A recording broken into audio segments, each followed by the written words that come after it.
Bone and how it fails. Bone, our skeleton, super important. Most people do not realize just how important though. It supports and protects everything inside our body. When it fails, our ability to move and our body's ability to function can collapse. This video will be just scraping along the surface in the complex story of how bone works. I hope to impress upon you how important bone is, the interaction between the skeleton and the rest of the body, and how the skeleton can fail in the context of combat sports such as mixed martial arts. Those who follow MMA have seen more than a few instances of bone failure, broken bones. As a heads up, there are some graphic images and videos of injuries coming up.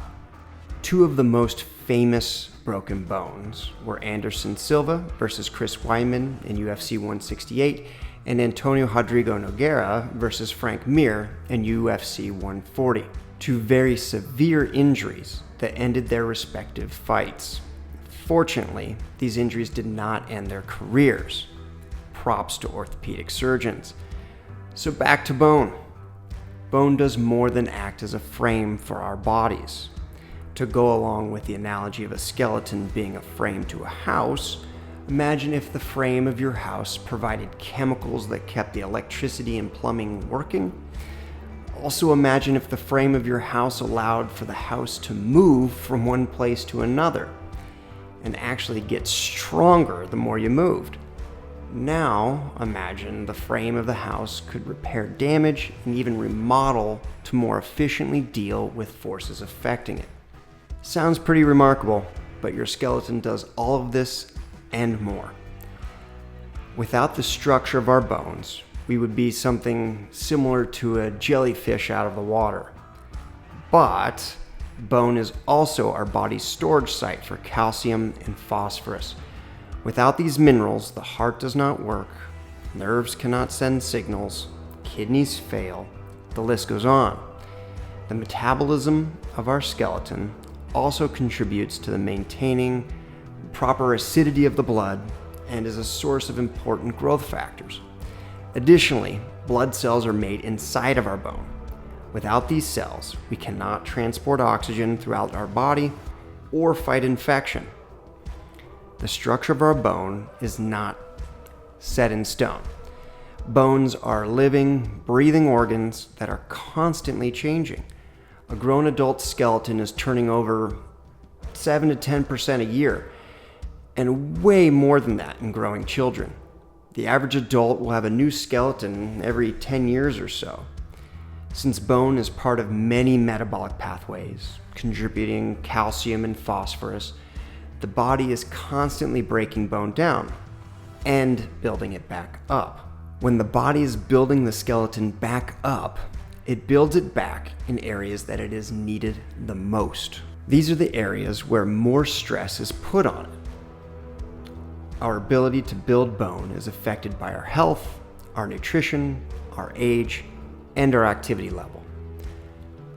Our maximal bone strength is reached at about 30 years old. It's just a slow decline from there. So how does activity influence bone growth? We scientists have seen that mechanical loading of bone influences bone structure by changing the mass, the amount of bone, and the architecture, the arrangement of bone, to provide a structure that resists, and this is the key word here, habitual loads. As an example, this is an image of bone and its alignment in the head of the femur. It is arranged to resist the forces acting on this area. In other words, the structure and size of bone responds to the repeated stresses they see. Whether it is a high-level tennis player, baseball pitchers, martial artists, we can see that their bones remodel to adapt to the unique stresses they put their bodies through.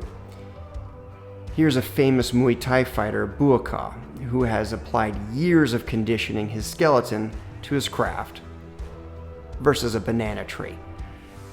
This has also been seen in the skeletons of ancient archers that have been unearthed. Conversely, if astronauts in a situation without gravity are not careful to seek out bone stress, they will lose bone mass. The lesson is, bones, like many things in life, are use it or lose it. In general, there are 206 bones in our bodies. They have many different functions and therefore many different shapes. The 3 little bones in our ears help transmit sound waves. The skull and the spine protect the important central nervous system.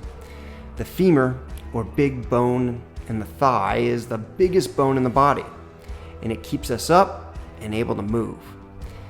It makes sense that bone size is directly related to their strength. An interesting way to look at this, and here comes some math, is if you imagine a bone being a cylinder, the ability of the bone to resist stress increases by the 4th power. What this means is that small changes in the thickness of bone means exponential increase in strength. Bones will often vary in size and structure within the same bone. The femur has the hip joint up high and the knee joint lower down. These have very different functions and very different forces acting on those different areas. So what are bones made of?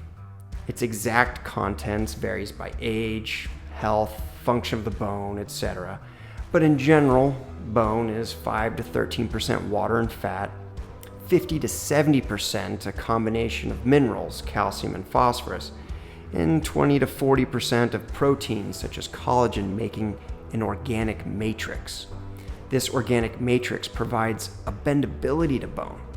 The combined minerals provide the strength.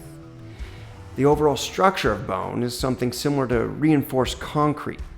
The minerals of the bone are cement, and the collagen is the rebar. Now, this is a stress-strain curve. It's a graphical way of demonstrating how materials are able to stretch or lengthen when stress is put on them, but then begin to deform and then break. We are not going to get into the mechanical engineering of things, but it is worth seeing how things will stretch or not when stressed to a point. Ceramic is brittle. It does not stretch much before breaking, but it's hard to break. However, other materials do lengthen before breaking. Some materials take much more force to get to that breaking point. So what happens when bones fail? They break. Also known as a fracture, break and fracture mean the same thing to orthopedic surgeons. There are lots of different ways bones can break. It is influenced by the stress put on them. Twisting, crushing, bending, a combination of all of these. But when the forces placed on the bone exceed its ability to resist those forces, we reach the point of failure. Bones are often weakest when twisted, a force also known as torsion. So back to Frank Mir and Nogueira. Mir uses a Kimura attack on Nogueira.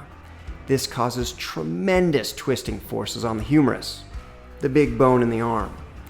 The tendons and ligaments at the shoulder and the elbow are pulling the bone in different directions, combined with incredible strength of Frank Mir, and boom, failure of the bone.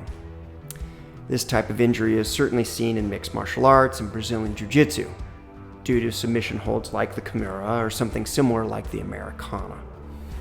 Make sure to tap out, or your arm may end up pointing in the wrong direction. This is supposedly the X-ray of Nogueira's arm showing the fracture. Good times. Now, with Anderson Silva, this is a kick that he has probably thrown thousands of times. No reason to think his shin is weak. It's probably strong. But in this situation, he kicks his opponent's shin, knee in just the right way. The impact imparts compression on one side of his bone and tension on the opposite side of the bone. His shin or tibia fractures. Fight over. Both of these fighters required orthopedic surgery for their injuries. Fortunately, both of these fighters recovered and returned to the cage. Details on how bone heals and how orthopedic surgeons fix bones will be saved for future videos. As an orthopedic surgeon, we facilitate the healing of bone. The goals are to maintain function and reduce deformity, and get people back to doing things to keep people moving. I'm Dr. Lucius Pomerantz, board-certified orthopedic surgeon. Thank you.